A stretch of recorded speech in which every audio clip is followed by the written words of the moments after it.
Dr. Kumar, hello and welcome to Sojanel. Thank you for making time for us. Sure. Doctor, let's first talk about your specific hospital at Centinela. How has it changed since the coronavirus pandemic struck in terms of increasing numbers, in terms of being overwhelmed as a hospital? The hospitals are getting overwhelmed. We are seeing more and more and more cases every day, and ICU are getting full with these cases. At Centinela, they have actually assigned one ICU and then one overflow ICU just for COVID patients. So the numbers we're looking at from zero more than 2 weeks ago to 30 plus now. Right.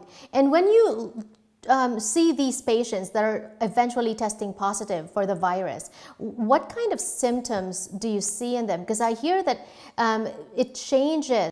Yes. So you need to understand that we're talking about hospitalized patients. So these are actually quite more sicker than your across the board community-wise will be. You know that in community we have actually a number of patients who are asymptomatic, or there are a number who have very minor symptoms in terms of body aches, pain, loss of appetite, loss of smell, loss of taste, and fever and cough. So when you get hospitalized, you get actually more sicker people who start having shortness of breath, or they having some other organ dysfunction, such as somebody has kidneys which start to fail, or they start having a lot more GI symptoms, and but overwhelming predominantly a respiratory. So we're seeing actually way more sicker people in the hospital who come in, and a lot of them end up on the ventilator. Right. But when you talk about these symptoms, how much of the underlying factors play in? We are seeing elderly people. We are seeing actually a large number of them coming from convalescent home, skilled nursing facilities, assisted living. These are elderly people who have underlying various medical problems such as diabetes, chronic obstructive pulmonary disease, congestive heart failure, hypertension, dementia. So these are people who were sick to begin with, and now with this virus become super sick. And I think it's because of that people say, oh, I'm healthy, it's not going to affect me anyway.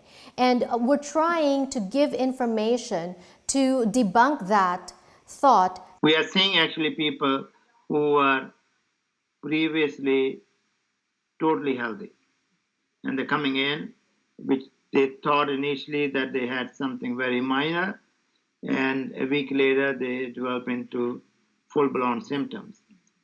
Fortunately, we have not had that many young people, but they keep telling us that the numbers are going to go up, and we are getting ourselves geared up to take care of them.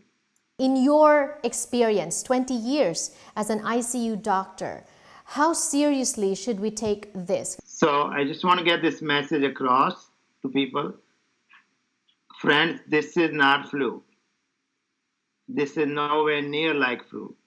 This is something which is very deadly virus, which affects everybody, whether you're young, you're old, you're underlying medical problem.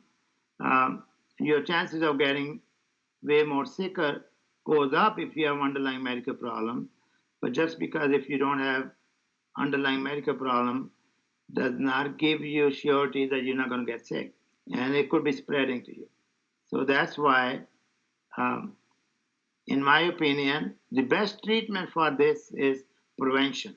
The best place for you to stay is at home, social distancing, and also frequent washing hands with soap and water, cleaning your desk with decent, cleaning your doorknobs, or anything you touch. That's where this deadly virus spreads from.